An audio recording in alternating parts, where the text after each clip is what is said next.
Welcome back to chapter 7. All right, we're cooking along here. We hit our first real chapter with a little bit of physiology in it. Certainly a lot more when we get to the next chapter, chapter 11. But in this one, we're looking at bones, and bones have several roles associated with them.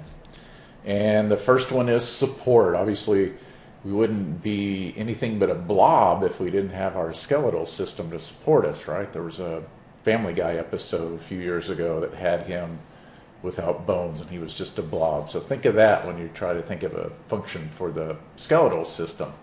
Obviously, protection, it's going to protect a lot of our deeper organs, right? Some of our surrounds our spleen, our ribs surround our spleen, our lungs, our heart, so forth. So bones provide a lot of protection for our body.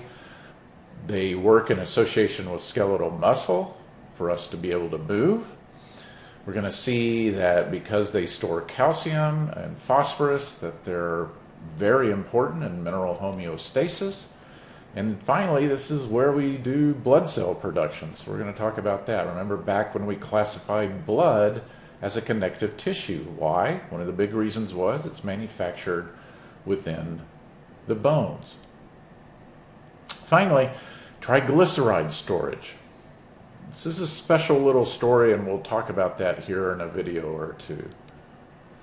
Okay, so the classification of bones, we have several different types. There are 4 that I really want to focus on out of this picture. The long bones, certainly long bones we're going to find in our limbs, right? And the name implies it all. We've got flat bones, and that primarily is associated with bones of the skull. But you'd also call the ribs flat bones, the sternum, and the scapula as a flat bone. The next major type of bone are the irregular bones. Basically, if it doesn't fit in any of the other categories, we throw it into the irregular bone category. So certainly vertebrae are a great example here. The pelvic bones as well would be a great example. And finally, our last major type of bone we'll talk about are short bones. And short bones are typically found in the ankle, the wrist.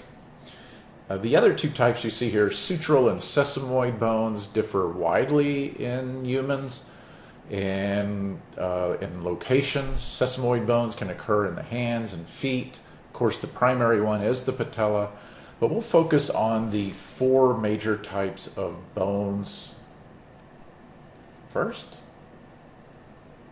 And we've got 4 bone shapes we've already talked about. Now, what's going to drive you batty when we get to having to learn the names of the bones, not only will you have to know that, but you have to know the dimples, the knobs, the protrusions, the landmarks of the bones. And these are called bone markings. And so they come in all types, as shown here, depressions, tunnels, projections. So you'll have to know a few of those, the most important ones, like the ones that delineate the ankle or the wrist. Those kinds of things will be very important to know.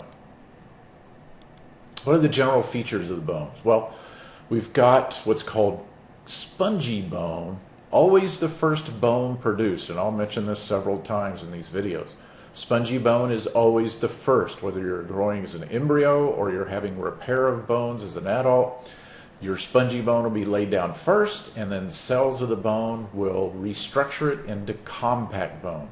And just like the name sound like, compact bone is very dense, tightly organized in terms of the cells, whereas spongy bone not quite so much condensed. It has a lot of air gaps that surround it and so forth. We'll talk a lot more about it, however.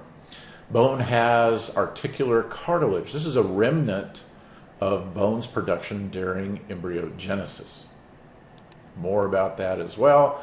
And finally, we have the nutrient foramina. These are channels, openings in the bone that blood vessels can deliver nutrients to the bone. I know bone may seem like a really boring type of tissue to you, and I'm not going to argue too much with you about that.